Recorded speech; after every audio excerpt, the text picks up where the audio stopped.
Hello friends, welcome to my channel Anjali Singh crash course आसान है। तो आज का हमारा टॉपिक है cash book, simple cash book. तो कैश बुक क्या होता है? अगर हम लोग इस टॉपिक पे ध्यान दें थोड़ा सा, कैश कैश मतलब क्या होता है? लिक्विड कैश, जो रेगुलर का ट्रांजैक्शन में काम आता है। ठीक है, और उसी का रिकॉर्डिंग जहाँ पे होता है उसको हम लोग क्या बोलते हैं? Cash book. अब सपोज कीजिए एक बहुत बड़ा फर्म है, कंपनी है, तो वहाँ पे तो रेगुलर बेसिस में बहुत सारे ट्रांजैक्शन होते होंगे। कुछ कैश होते होंगे, कुछ क्रेडिट होते होंगे। ठीक है, अब इतना सारा ट्रांजैक्शन एक ही जगह पे रिकॉर्ड करना क्या संभव है? संभव तो है, लेकिन बाद में जब हम लोग उसको ऑडिट करते हैं, ठीक है, हिसाब मिलाते हैं, तो क्या उस वक्त संभव है? बहुत ही प्रॉब्लम होता होगा। क्यों? अब आपने किसी को उधार दे दिया, वहीं पे लिखा।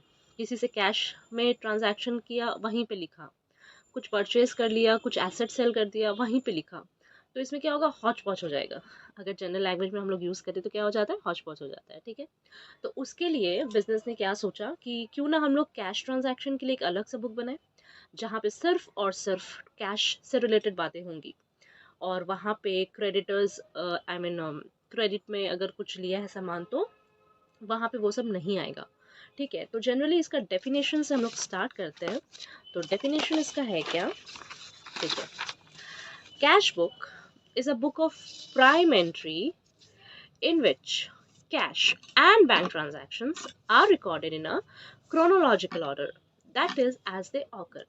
जब भी कैश ट्रांजैक्शन होता है तो हम लोग क्या करते हैं? जैसे ही वो ट्रांजैक्शन हुआ, हम लोग उसको झट से रिकॉर्ड कर लेते हैं, और होना भी चाहिए, है ना? क्योंकि कैश ऐसा चीज़ है जो, मतलब अगर आप सपोज, अगर आपका लाइक किसी चीज़ का शॉप है, आपने बहुत सारा स्टाफ को रख रखा है, ठीक है, और कैश में ट्रांजैक्शन हो रहे हैं, और आप वहाँ पे अगर आप प्रेजेंट नहीं हो, आपके बिहाफ में अगर कोई नहीं लिख रहा है, तो अब आप वहाँ पे नहीं हो, कोई भी कैश ले सकता है, आपको थोड़ी ना पता चलेगा कि कितना का बिजनेस हो रहा है, किसने कैश लिया नहीं लिया, कुछ भी हो सकता है ना। तो इसीलिए कैश ऐसा चीज़ है जिसके बारे में जब पता चले कि खर्चा हो रहा है, उस समय ही हम लोग को रिकॉर्ड कर लेना चाहिए। ठीक है, तो अगर हम लोग बुक की बात करें तो हमारा जो डेबिट साइड होता है बुक का, वो हमारा होता है रिसिप्ट साइड। ओके, रिसिप्ट मतलब यहाँ पे हम लोग क्या लिखेंगे? जितने भी चीज़ें, मतलब जितना भी पैसा हम लोग को मिल रहा है, वो हम लोग कहाँ लिखेंगे? Debit side. ठीक है, और क्रेडिट साइड जो होता है वो हमारा होता है पेमेंट साइड। ठीक है, पेमेंट साइड होता है, तो पेमेंट का मतलब जितना भी हम लोग का बिजनेस से जा रहा है, वो हम लोग कहाँ लिखेंगे? Credit side. और जितना हम लोग के बिजनेस में आ रहा है, वो हम लोग लिखेंगे डेबिट साइड। ठीक है, अब at the end of the sum क्या होता है? एक रिसिप्ट साइड होता है और एक पेमेंट साइड होता है। तो रिसिप्ट साइड, आपके पास जितना पैसे आ रहे हैं आप उसी में से खर्च कर रहे हो ना, तो आपका रिसिप्ट साइड ही हमेशा बड़ा होना चाहिए।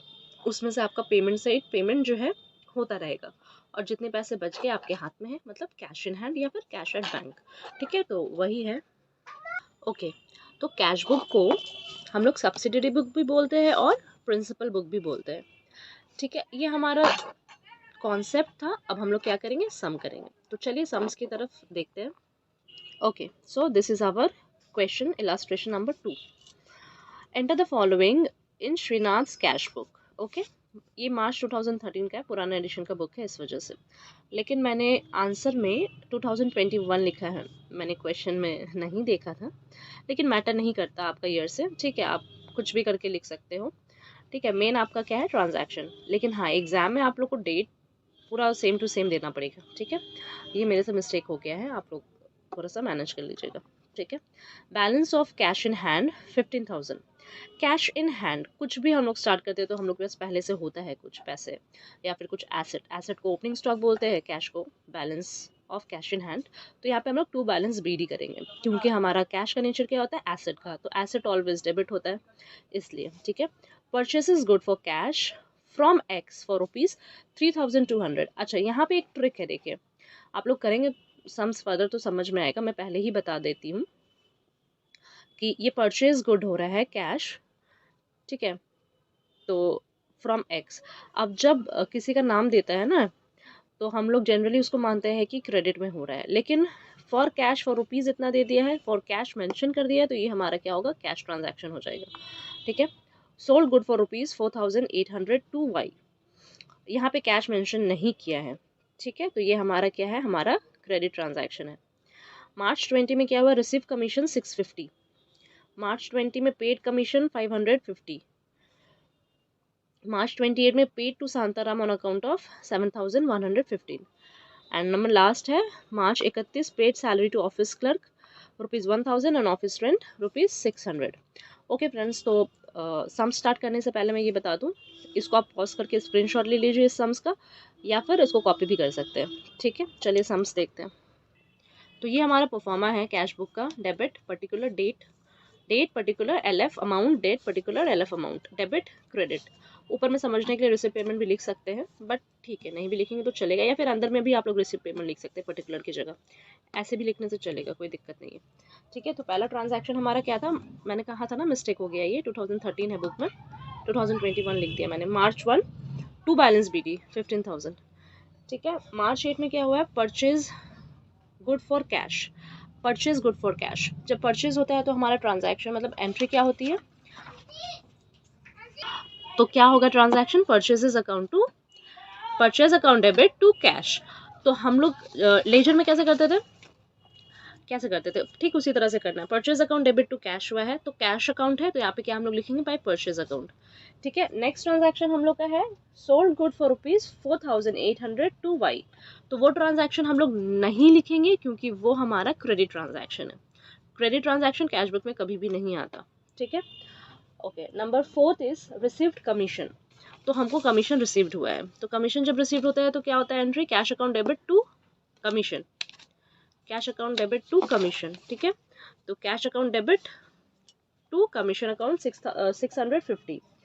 अब है पेड कमीशन, कमीशन हम लोगों ने दिया है, तो कमीशन टू कैश होता है, इसलिए हम लोग लिखेंगे बाय कमीशन अकाउंट 550, ठीक है।